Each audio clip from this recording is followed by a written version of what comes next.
Um, we're here to talk about a particular film, I think. Honor to Senator Murray Sinclair, a very wonderful man, belonged to us. Thank you, Alanis. Navy blue looks wonderful, and it's actually probably my favorite color, or certainly the color I have most of in my wardrobe. I mean, we're here as part of imagineNATIVE, which is the 22nd imagineNATIVE, if you can imagine.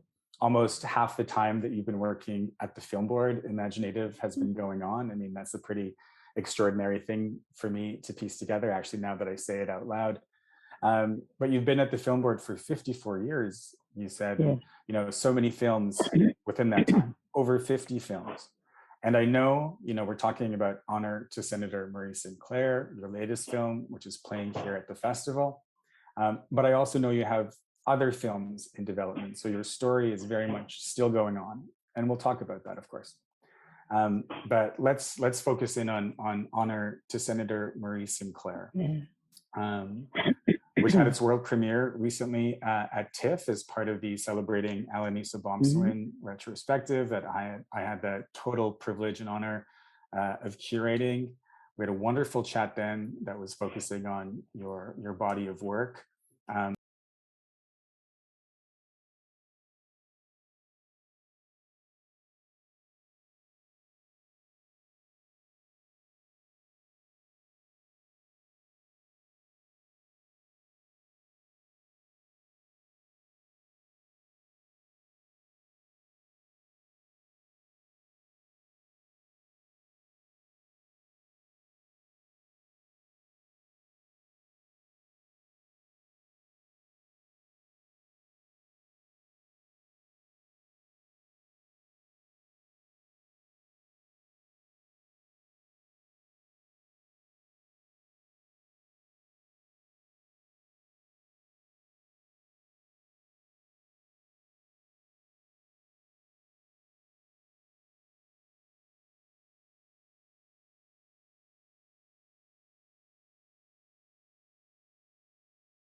Hello and Nin. My name is Nikki Little. I am imagineNATIVE from Garden Hill First Nation in northern Manitoba. This is my third year as Artistic Director at imagineNATIVE. I have medium brown hair and brown eyes. I am wearing an orange Every Child Matters t-shirt, and I'm sitting in front of a Toronto cityscape. imagineNATIVE is located in present-day Toronto, the traditional territory of the Anishinaabe, the Haudenosaunee, the Huron-Wendat, and the Mississaugas of the Credit. We invite you to please take a moment to think of the land you currently reside upon, wherever you may be, and think of those who come before and those who have yet to come in the best way you know how. On behalf of imagineNATIVE and the festival, we'd like to thank our 2021 presenting partner, the Canada Media Fund.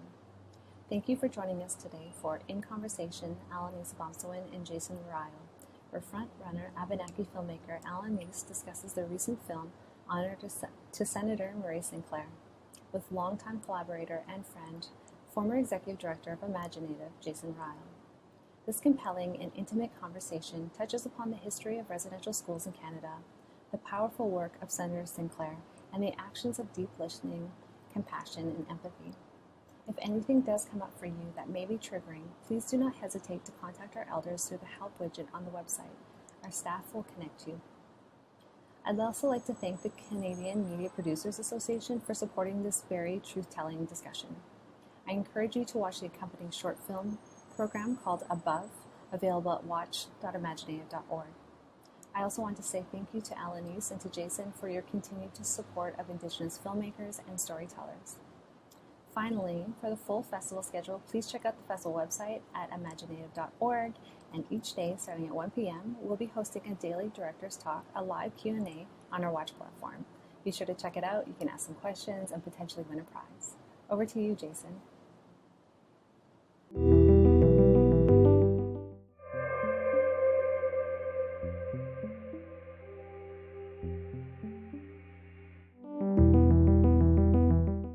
It's a really pleasure to be here today in conversation with Alanis Obamsawin. As Nikki mentioned, my name is Jason Ryle. I'm Anishinaabe from Lake St. Martin First Nation. I've been many things now through my adult life.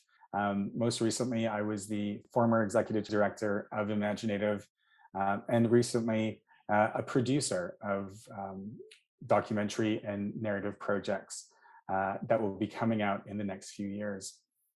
I've also had the great pleasure of knowing Alanis since 2004, and very happy again to chat with you today, Alanis. I have short, dark hair. I'm wearing a navy blazer and a black t-shirt. I'm sitting in my home office, which has a blurred background on the camera at the moment. I'll turn it over to Alanis to introduce yourself. Alanis. Hello, my name is Alanis Obamsawin. I live in Montreal. I'm from Abenaki, Quebec, a community. It's about an hour and a half from here, from Montreal. It's very beautiful there. It's not very big, it's a small community. But watch out, there's lots of beautiful children and wonderful people there. And I live in Montreal most of the time, and I'm working at the National Film Board of Canada. I make films here. I've been here for 54 years. Can you imagine that? And I'm still at it, and I still love it, and hope to see you sometime, all of you who are looking at us. My hair is dark, black. I dye and I'm dressed in navy blue. And I suddenly like navy blue, but all the time in my life, I would never wear navy blue because I thought my skin is too dark and it's not nice with navy blue. But now I changed. I got older. I think it's beautiful with navy blue. And we're here to talk about a particular film, I think. Honor to Senator Murray Sinclair, a very wonderful man, belonged to us. Thank you, Alanis. Navy blue looks wonderful, and it's actually probably my favorite color, or certainly the color I have most of in my wardrobe. I mean, we're here as part of imagineNATIVE, which is the 22nd imaginative, if you can imagine. Almost half the time that you've been working at the film board, imaginative has been going on. I mean, that's a pretty extraordinary thing for me to piece together, actually, now that I say it out loud. But you've been at the film board for 54 years, you said, Yeah. and, you know, so many films within that time, over 50 films. And I know, you know, we're talking about Honor to Senator Murray Sinclair, your latest film, which is playing here at the festival. But I also know you have other films in development. So your story is very much still going on. And we'll talk about that, of course. But let's focus in on Honor to Senator Murray Sinclair, which had its world premiere recently at TIFF as part of the Celebrating Alanis Obamsawin retrospective that I had the total privilege and honor of curating. We had a wonderful chat then that was focusing on your body of work, but very happy to spend a bit more time here talking about this incredible man who has really, I think, opened the eyes, touched the hearts, and changed the minds of so many people in Canada. How did you first meet Senator Sinclair? Yeah, I don't think I would remember when, because it's a very long time ago, I think. And I met him a few times over these years. I was always so impressed with him. You know, whenever he's speaking somewhere or he's doing something, you sit there and you listen to him, and every word you hear about the history of our people, about this country, about all the different nations. Every word, like if you're editing, it's very difficult to take anything out because you're missing something if you do. That's how brilliant he is. That's how generous he is for our people and care that way. And it was quite an honor to be able to make this short film about Murray Sinclair. What struck you most about the senator when you were making this particular film? You'd known him for many years beforehand, but what was it that really stood out for you in terms of this particular film? Yeah, it's again the realization that there's no waste of anything, of any words when he's speaking. This is that quality and the knowledge that he has, and the caring and the generosity to educate. He's educating. Maybe that's not his meaning, but that's what happens when you listen to him. He has dates, years, knows when this happened. You sit there, it's like learning so much about every word, as I said before, that he says is important. You're learning about a situation, about a period of time, about our people, the country, politically, the different spiritual aspect of our lives. It's so beautiful. You just sit there and, you know, you could listen to him all day long and you wouldn't get tired. It's so true. I remember the first time that I heard him speak in person. He was a guest at imagineNATIVE. I believe it was in 2015. And you're absolutely right. I mean, the power of his voice. I mean, he captivated that cinema. There were over 500 people in there, and just the power of his voice, but more than that too, the power of his message. Somehow the way he speaks, he's one of those great speakers that just has the ability to get right into your head, right into your heart. And you really, really hear him. Like you really sit up and listen. And that's such an extraordinary thing. And I think, you know, you clearly capture that in the film. It's a half-hour short film. The senator is speaking for much of it.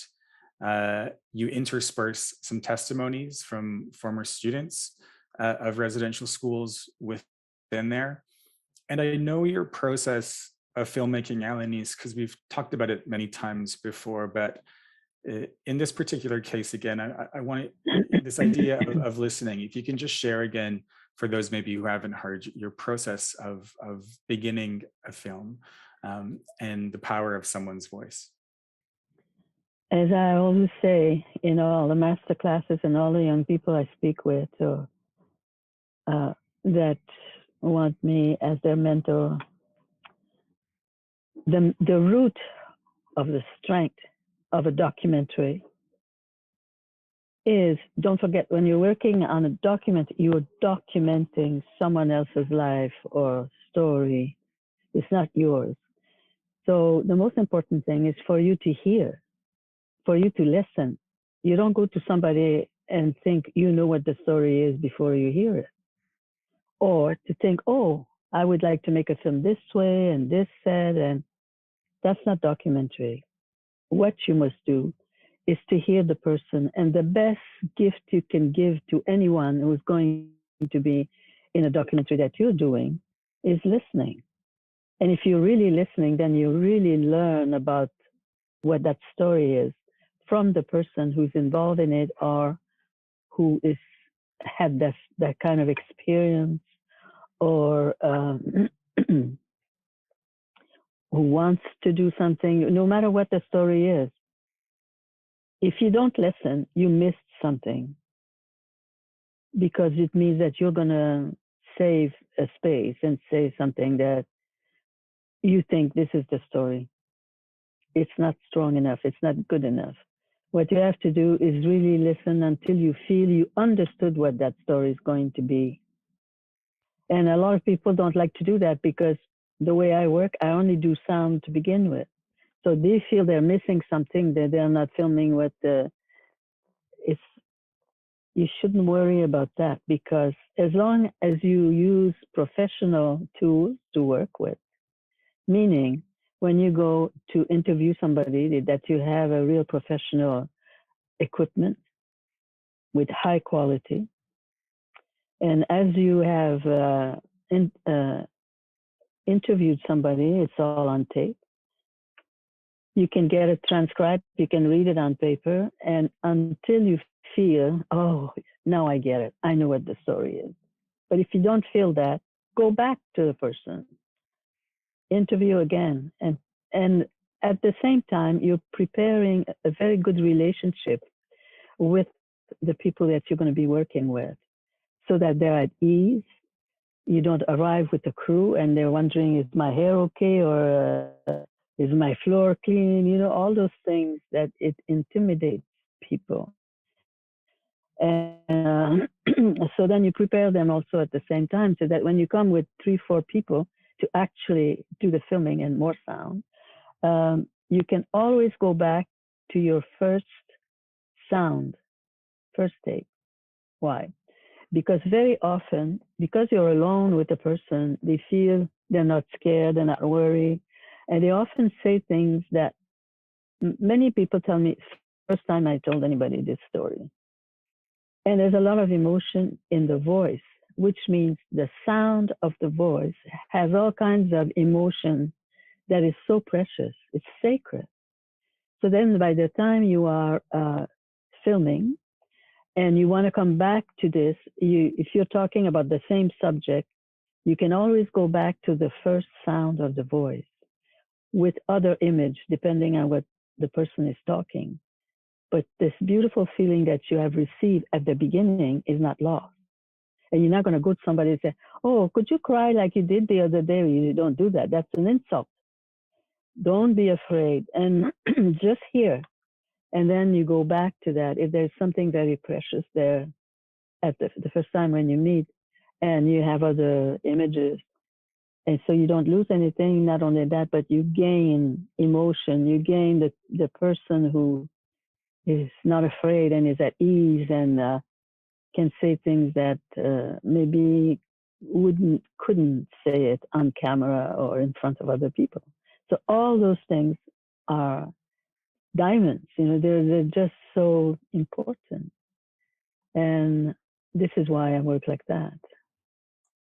I remember you, and I'll probably paraphrase here, but I remember you saying something to the effect of, a picture can say 1,000 words, but you really are focused on what someone says, because what they say is very specific. It comes from within.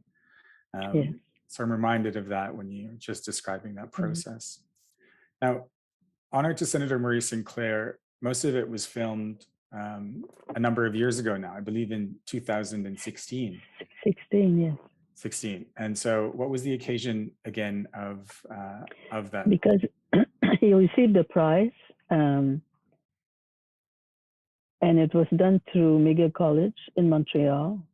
And I asked permission first to Senator Sinclair to see if he would allow me to film him. And it wasn't like I work usually, because I would have gone to interview him on my own. So he said it was all right. And then I had to have permission from McGill to be able to enter the building with cameras and to ask permission to the people involved who were giving the prize. So I got all those permissions, and we did it. And I didn't know what I was going to do at first, but I wanted to be able to film him and tape him because I knew him from before, and I know how he speaks, and it's just so precious. So that's how. And so 5 years since you recorded it, what was I suppose we can imagine what the delay was, but I mean, I'm pushing us into an area of conversation about the last few years, the last year and a half in particular. I know the pandemic has affected us all.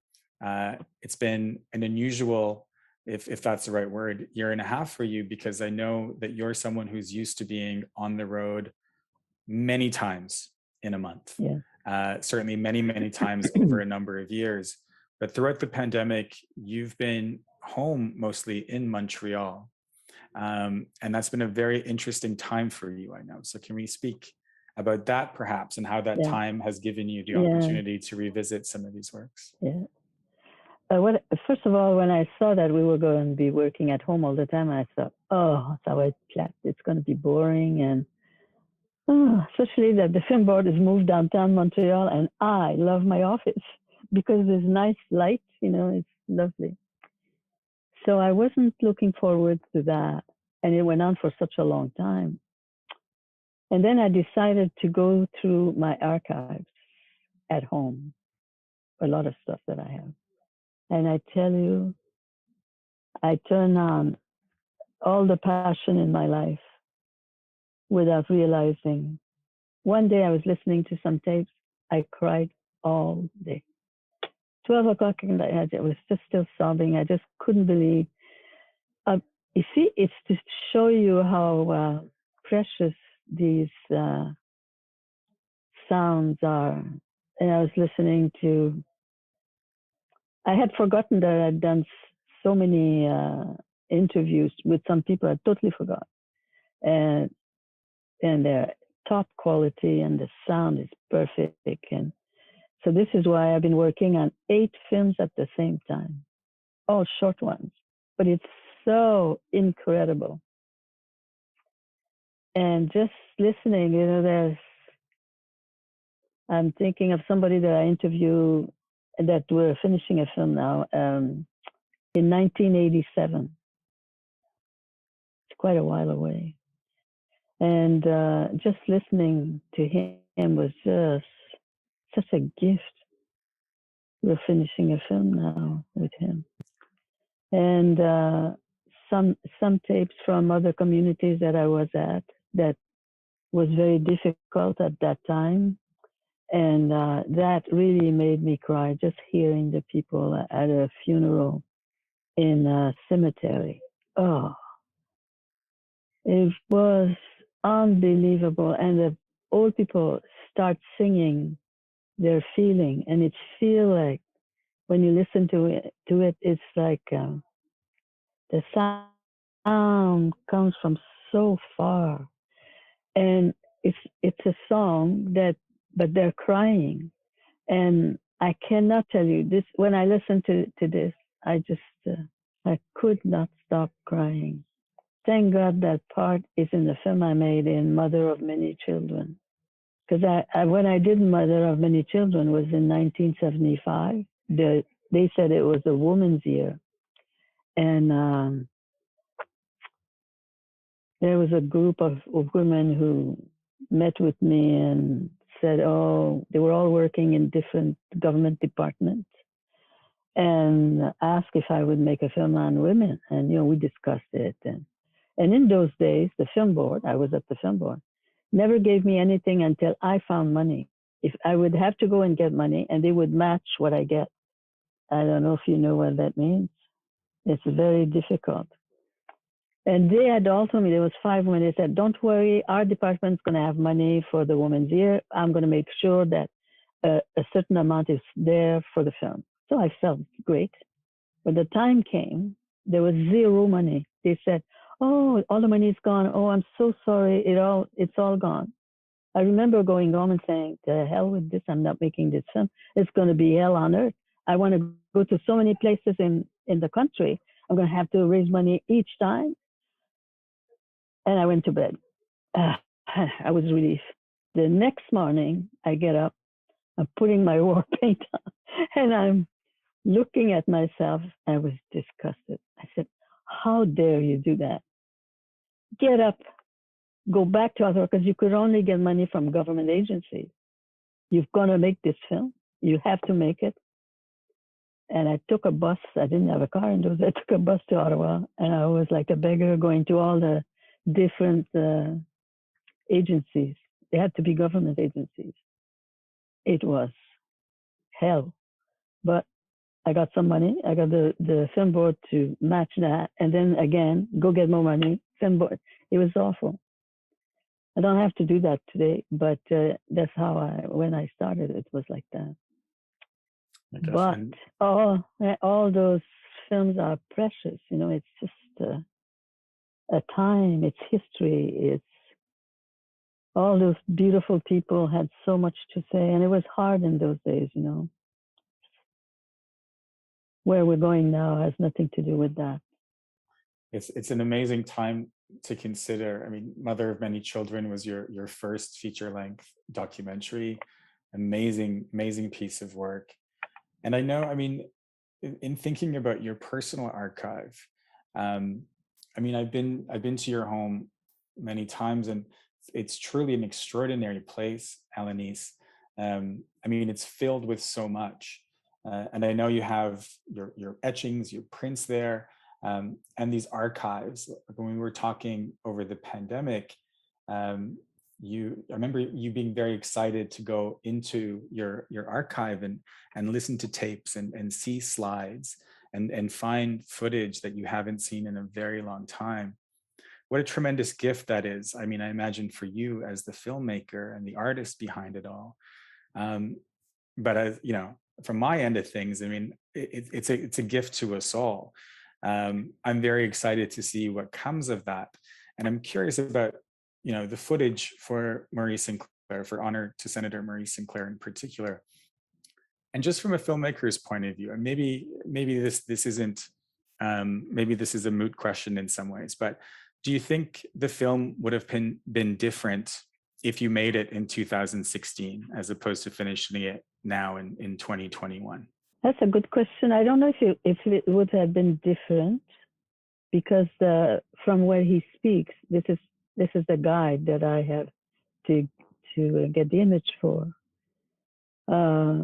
I'm very touched by it every time I look at it, especially when I see some of the people in it.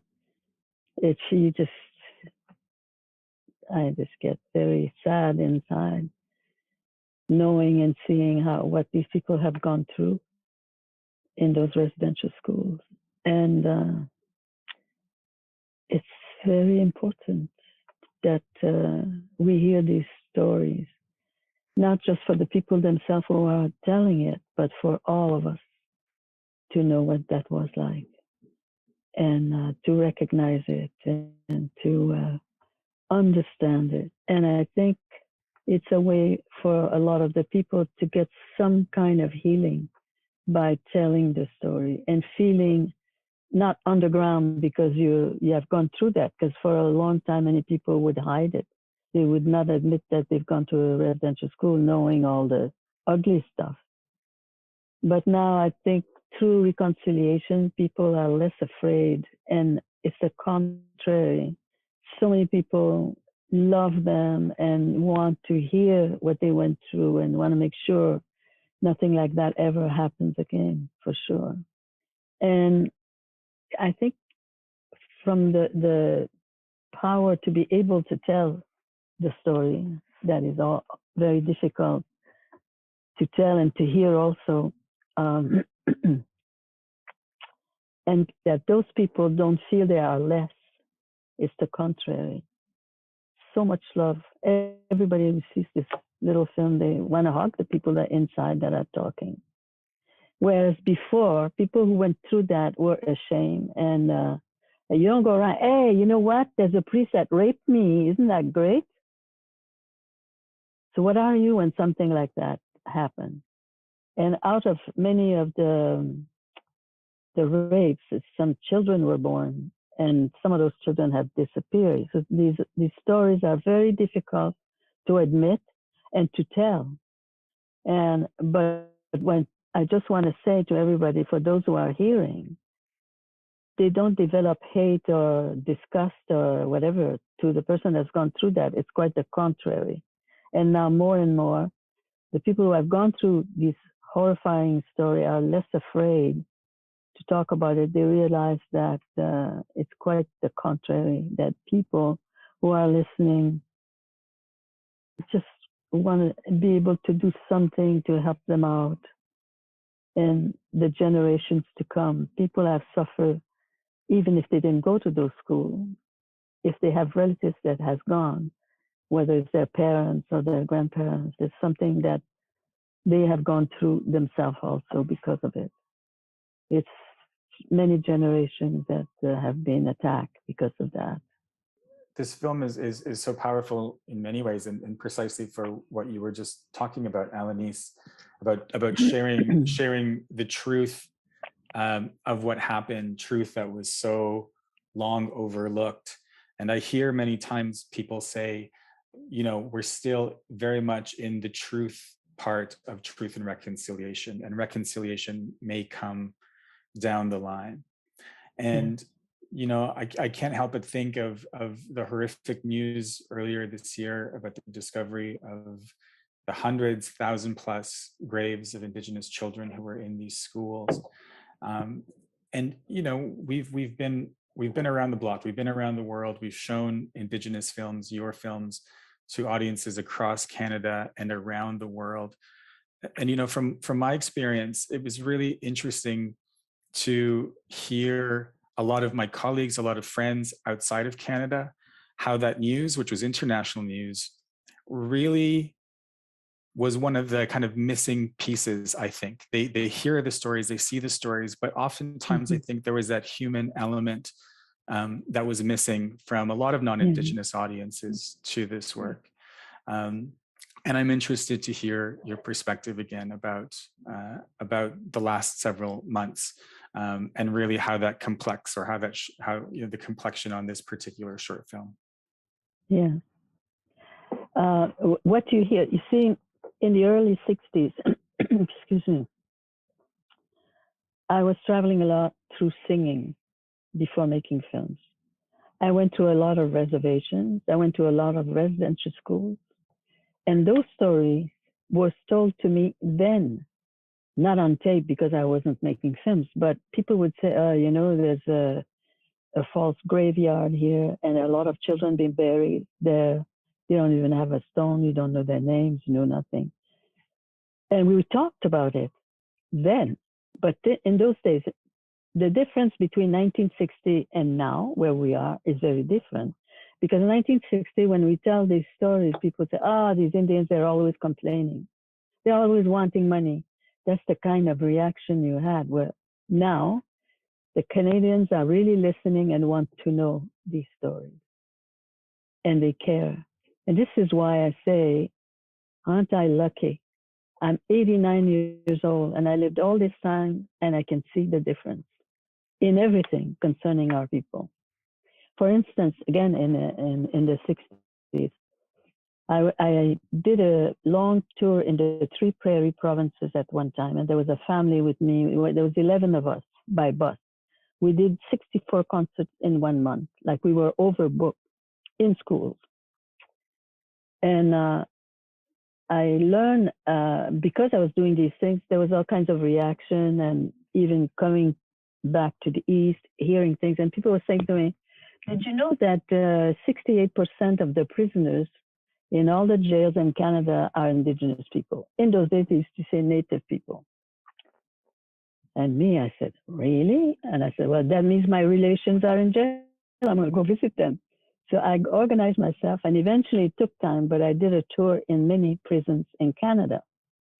I also sat in court, I remember, in Saskatchewan, and just watching lines of mostly men, but women too, with their cap in their hand, their heads down. They hear their name, and somebody is yelling, blah, blah, blah, you did this, you did that, so many months in jail, you pay this, and one after the other. There was not one word given by any of the guys who were accused. And I remember feeling so bad about that. Imagine 1960, 1961, 1960, supposedly we become Canadian citizens. Now, you know, these last 10 films I made since 2010, I've been in court a lot. We film in court. And for me to sit there and to film our people in court, being treated like human beings, respected by the lawyers, by the judge, by all the people around. In certain times, we were even permitted so that perhaps some people did a small ceremony or in court, or children singing. I look at the time difference and what it was like and what it is now. Just that alone gives me, I feel rich that our people are respected like that, and that people care no matter where I go. I'm not saying that everybody wants to see good things happen to us, but I meet a lot of good people everywhere who care. And I mean, really care. Like you feel they want to know more, and they listen, and what could I do? And it's such a different time. And I just feel that Canadians want to see justice to our people, and it's a wonderful feeling. That's beautiful. I mean, I take a lot of strength from that Alanis. I remember you saying that for the first time some years ago, and I keep that close to my heart a lot when things just feel like there's a struggle. If you feel like your wheels are spinning, and or when you're confronted with racism or challenges that you feel you just can't change. And you know, I think of those words a lot, that there has been positive change, and I certainly can see it from my perspective, particularly in relationship to our film sector, our TV sector, our screen-based sector, where so much has happened. You know, for me, it's really incredible. I'm in my 40s, and it's incredible. The first time several years ago, I heard some Indigenous youth, late teenagers, early 20s, speaking at a conference. And it was such a powerful, powerful moment for me, Alanis, because for me, it was the first time that I was able to, I think, acknowledge, one, a different generation in some ways, but also a generation that was very, very different from ours. And it's a generation that grew up with a diversity of Indigenous artistic content, films, novels, art across the board, but also in many different sectors.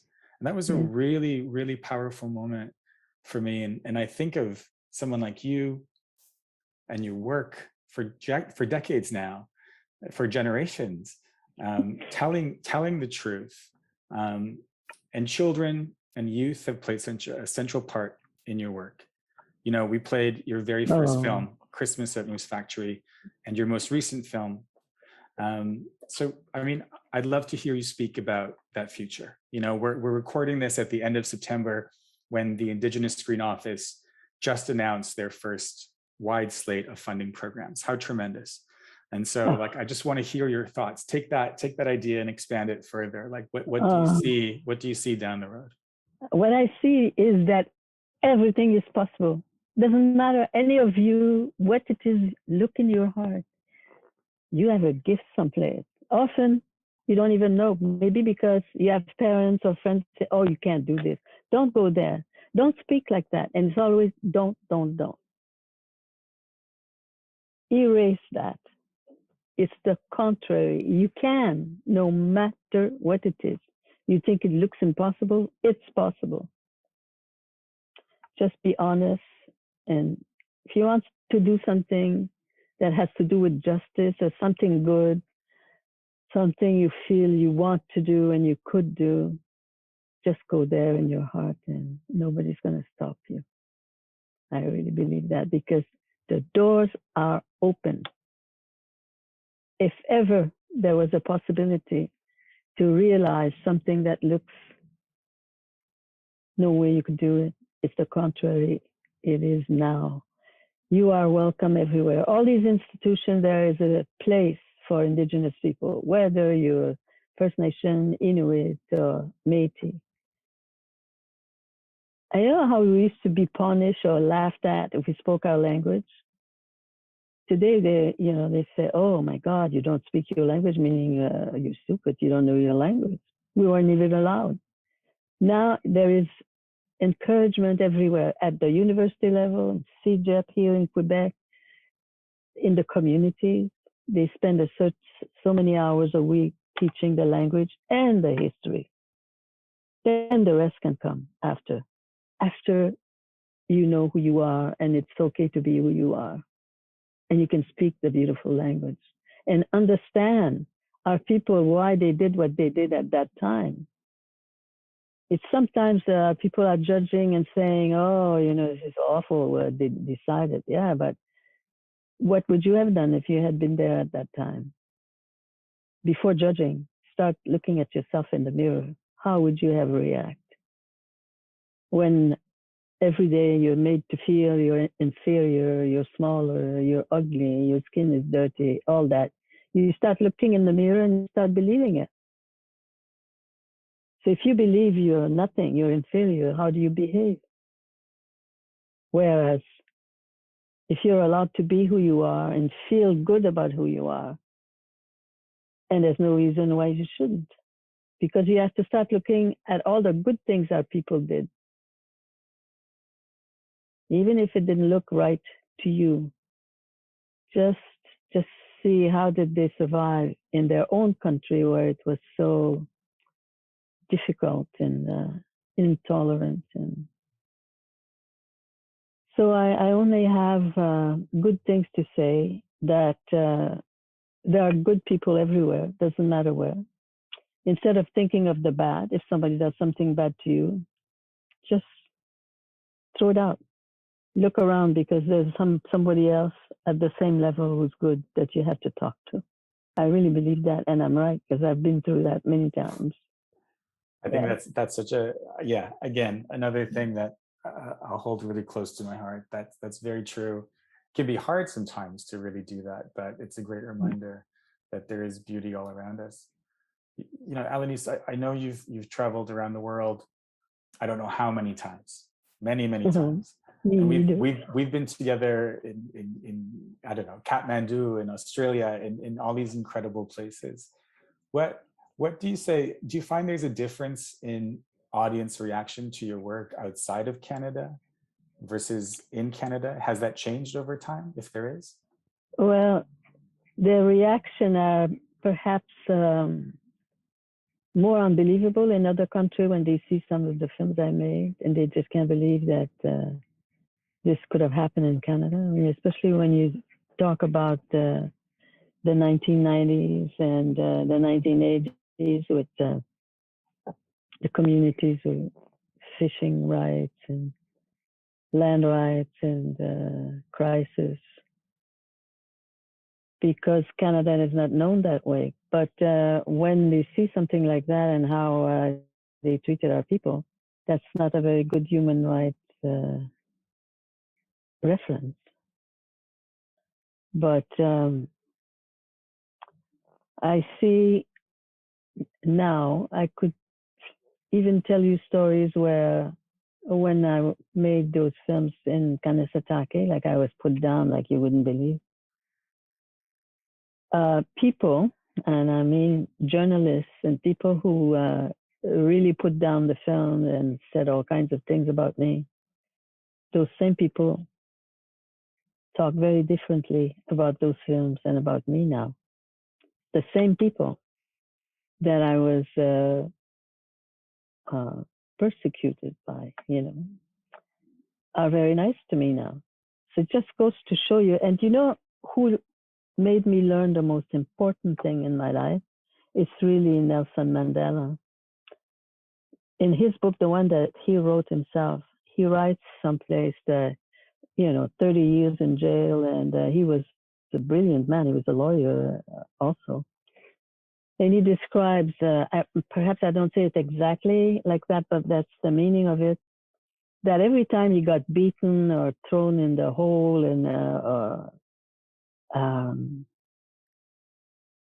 hurt by the guards or whoever they were, he said he always made sure that he would meet the eyes of the person who's beating him. And he also said that each time he could see a little light of something good in the eyes of that person who's beating him, who's sending him in the hole, who's torturing him. Can you imagine how generous that is? Not only that, but how you're thinking of the future and saying this person is trying to kill me, but he's also good. He's also going to do other things. And he's right.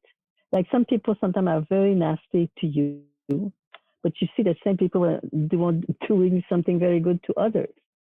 So that's the way it is. But it's for me, I find it good to know and to think that in my heart that you can't, not criticize, but you can't condemn, because there's always a side that you don't know or that this person could do that would be extraordinary. It's interesting. So it means the possibility of doing something great and good is in everybody's heart. And I always think of him, his ways of thinking. And another time he describes that on the same floor where he is,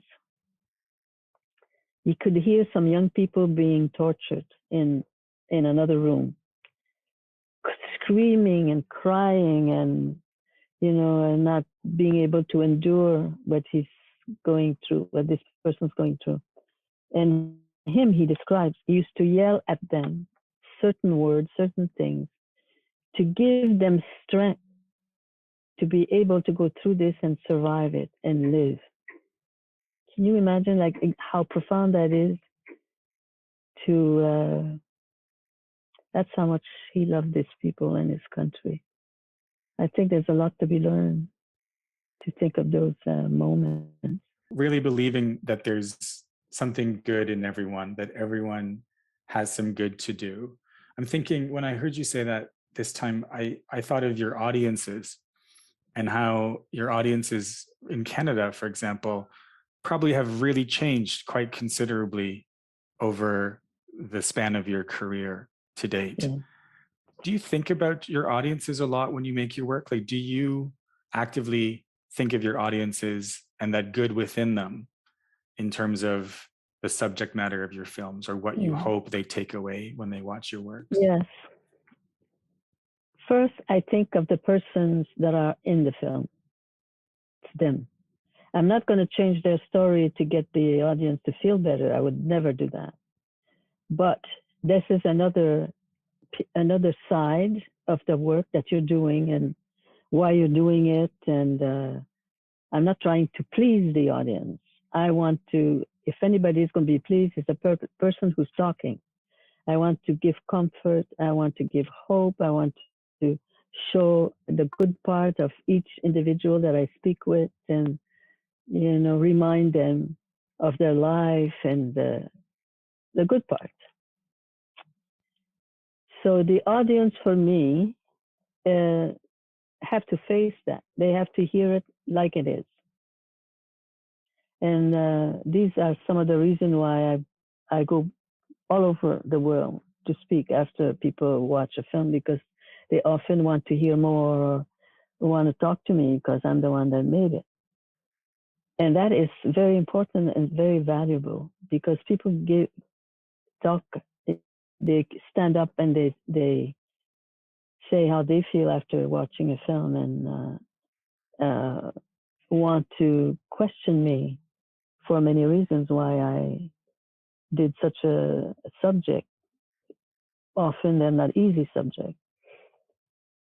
And the power of images and words is so great. It is so, that's why I say, if you ever want to make documentaries, start by training yourself to really listen to somebody, to hear.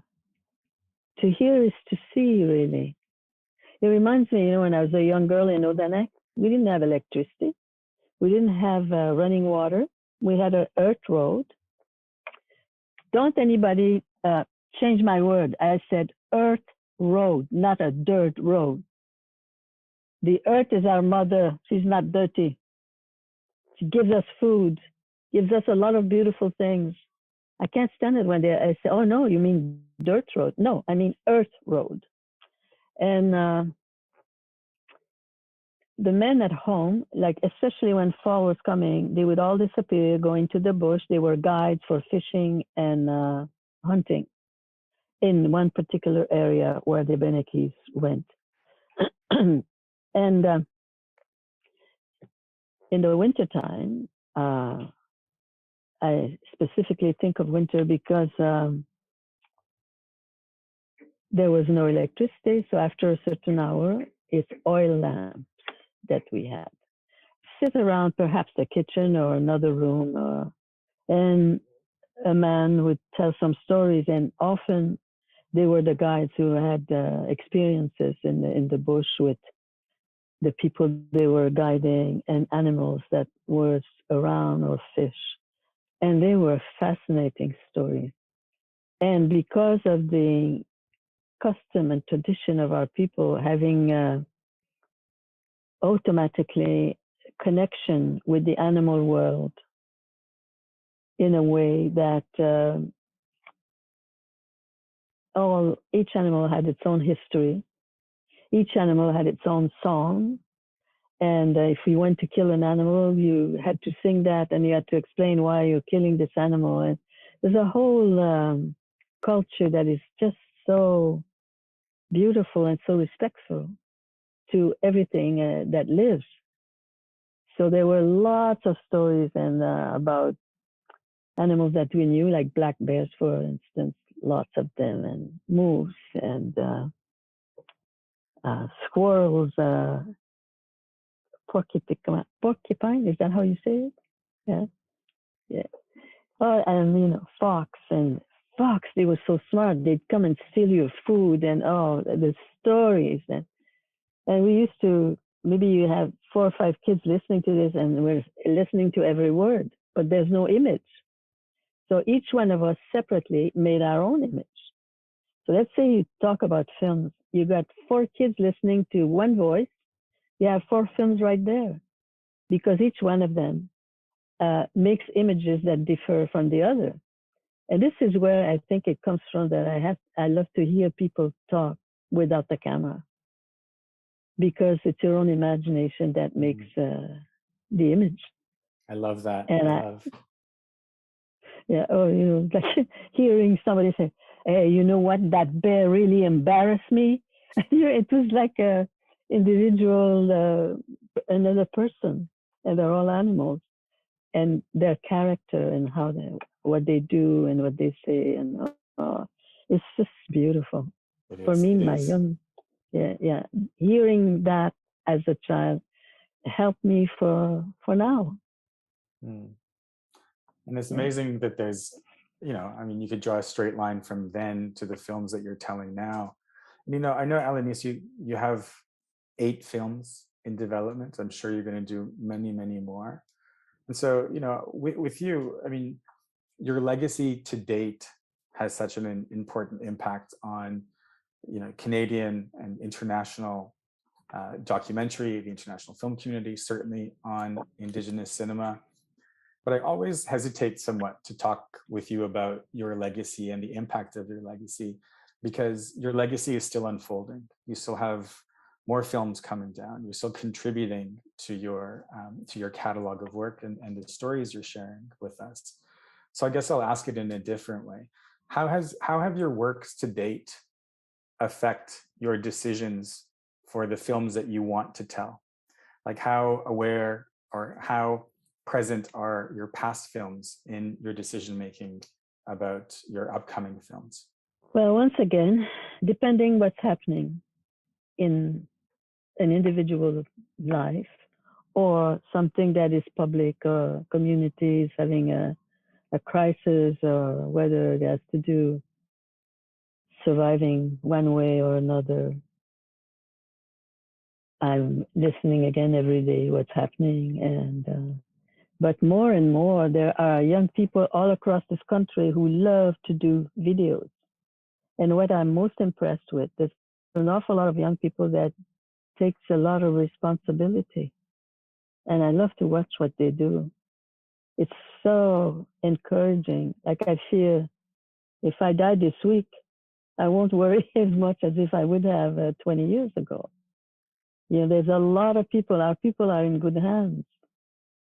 People of all ages, even older people that never found a way to do with something they wanted to do, and they find it now. It's just so rich. It's so wonderful. And I think the